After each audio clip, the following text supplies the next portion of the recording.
Hi, this is Scott Garibay, and today I want to talk about Dungeons and Dragons. I want to do my Dungeons and Dragons review of Mission Impossible. Mission Impossible 7, Mission Impossible Dead Reckoning. I saw the film, it is fantastic, and I want to talk about what Dungeon Masters can take away from this film, what it does well that Dungeon Masters can use in creating a powerful, useful, significant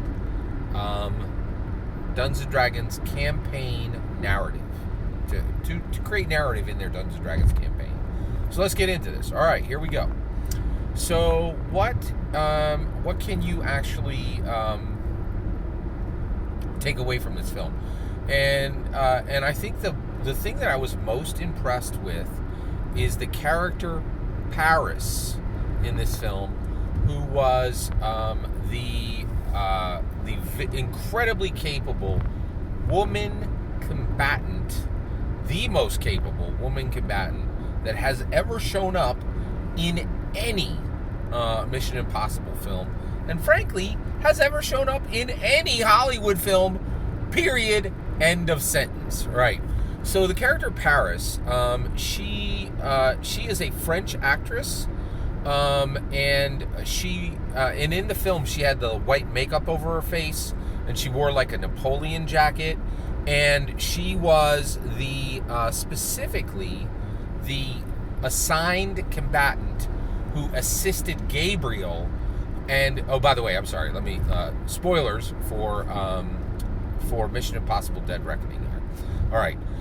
So Paris specifically was the woman combatant, specifically whose loyalty was to Gabriel, who was the human hand of the evil AI called the Entity, right? In Mission Impossible 7. So she specifically served Gabriel, and she was there to kill Ethan Hunt and to manage Ethan Hunt and make him give the cruciform key to Gabriel, right? To give both halves of the cruciform key to Gabriel, right? So her job was to do the grunt work, was to do the soldiering, right? Was to kick butt, right? Gabriel was not really supposed to be doing a lot of combat with Ethan Hunt. That was supposed to be Paris's job, and she does it in the film. Now, what's interesting is Paris in the film is played by Pom Klementieff. She is a French actress, and she was phenomenal in this movie. And she did something that I don't think has ever been done in any Hollywood film to date, which is play a fully believable, highly dangerous woman combatant. I don't think we've ever seen it on the screen even once. And you're like, wait a second, Scott, that's a pretty bold statement. All right, let me give you the facts, right? Let me give you the facts as I understand them, okay? Right now, it is my humble opinion that Hollywood has never once produced a female-led action or trilogy. We don't have a single one, right? Salt, come on. Who watched that? Who cares? It wasn't. That was not. I don't think that. And I actually, and every time you hear about it, like we have this discussion, like a female-led actioner, right? You Salt comes up, right? Like that got nothing. Like there was no extra films in that, right?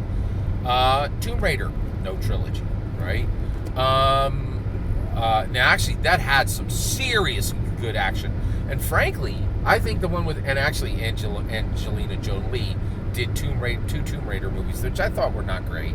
But then there was a trilogy that came out. Then there was another remake of Tomb Raider, which I thought was phenomenal and had a really good depiction of a female-led action, of a really good depiction of a woman combatant. Nobody cared. Nobody went. It died after one film, right? And then the other one that is a serious contender is Charlie's Angels. Again, no trilogy, right? Made it to 2, never did a third. And at this point, I think everybody would love to see a Charlie's Angels, but I think it may be too late, right? A Charlie's Angels trilogy, to make that a trilogy, right? You would be bringing back Lucy Liu. You would be bringing back Drew Barrymore, and I think they would both be down. But is it? It's not. It's Cameron Diaz, right?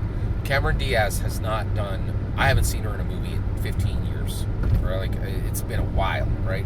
Whereas Drew Barrymore, man, she camera ready, and I think Lucy Liu, actually Drew Barrymore, I know for a fact she wants to do the movie, right? Lucy Liu, I think, is really good friends with Drew Barrymore and would do it just for her, right? But Cameron Diaz ain't doing nothing, right? Like she is like, I haven't seen her in a movie in forever, right? And so I don't think you could do that because you're missing one of the three, and I don't think you could do that movie. It's called Charlie's Angels, not 2/3 of it, right? And then, oh, and by the way, they did a remake of Charlie's Angels, and nobody watched that thing. Like, I don't even.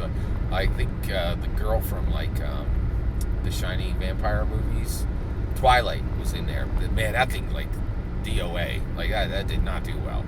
So at this point, Hollywood has not had a single successful female actioner, and I think the reason why is when you put a woman on screen as a woman combatant, Hollywood has not figured out a way until Mission Impossible: Dead Reckoning to make that look real, right? No Hollywood actress has been able to say, I'm going to sell a 130-pound woman kicking the living,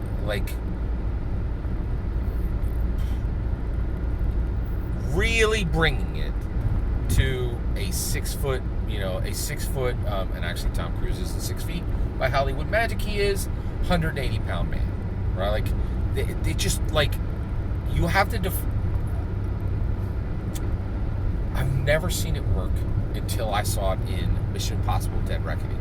When I saw that, and actually, just to be clear, they put Halle Berry they put Halle Berry in a James Bond film, and they're like, hey, what if James Bond was an African American female, or an African American woman, right? By the way, one of my commenters said, you shouldn't say female, you should say woman. Thank you for the feedback. I'm going to try to incorporate that. That's a good idea, right? I think the language is changing on that. So if I say female, I'm trying to break that habit and say woman. Thank you for the feedback to the person who said to say that. All right, so what if James Bond was an African American woman? I was like, yeah, that's kind of a no, but everybody's like, nope, not buying it, right? And you're like, well, is that fair to compare them to male-led actioners? We got 4 John Wicks, right? We have 7 Mission Impossibles. We have at least 5 diehards, right? People believe when you put a male combatant on the screen, people believe, right? They're like, oh yeah, I can see that.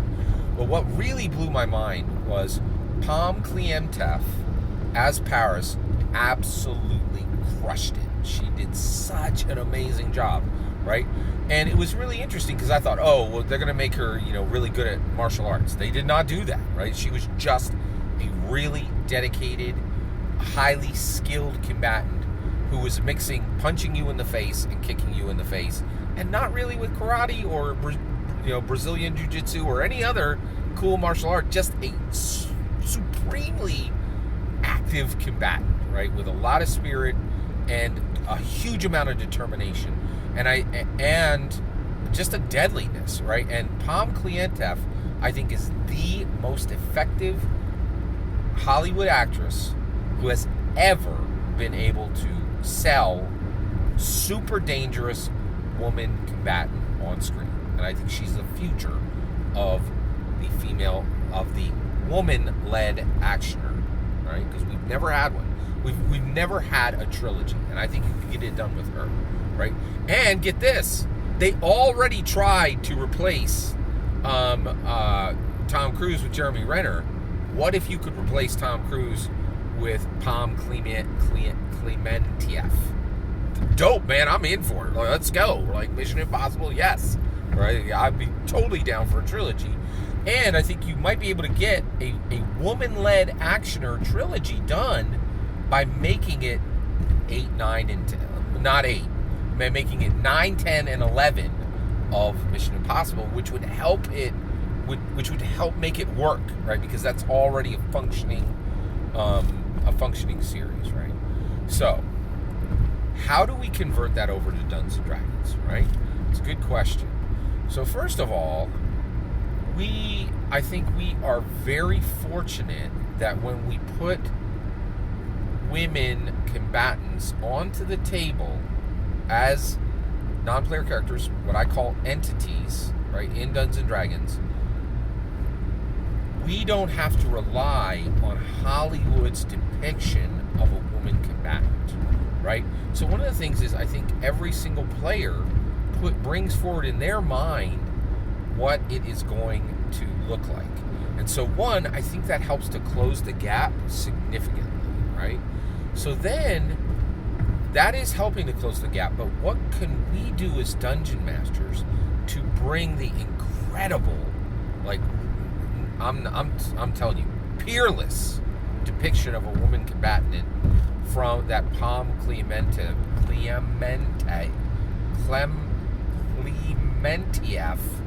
put onto the screen, right? So one, we have to describe their determination. I think that's how Pom did it. She, like, every time she was on the screen, she was looking with either a very overt or a very covert menace. Like, she was like, I'm standing in the corner of this room. At any point, I could come over there and kill you, right? Like, she exuded it, right? Like, and so one, you should absolutely see this film so that you can describe that level of determination, that level of overt and covert menace. And also, one of the ways she did this is at no point did she ever smile. Not in the whole film. Actually, she leered. She had like this evil grin at times, but there was never an ounce of joy shown in her face or in any of her stance or her cadence, right? Like, she was just incredibly joyless, determined, and dangerous, and there was a sense of menace to her every single second. No jokes, no charisma, just pure exuding menace, right? And we have to sell that with the voice, we have to sell that with the eyes, we have to sell that with a complete lack of smiles, and we have to sell that with stance. We have to describe how that woman combatant stands, because Pom did it perfectly, right? So the reality is, I really think you should not overuse this. You should not use this for every woman combatant you put on the table, but you should use it for the most dangerous woman in all of the realms you include in your Dungeons and Dragons game.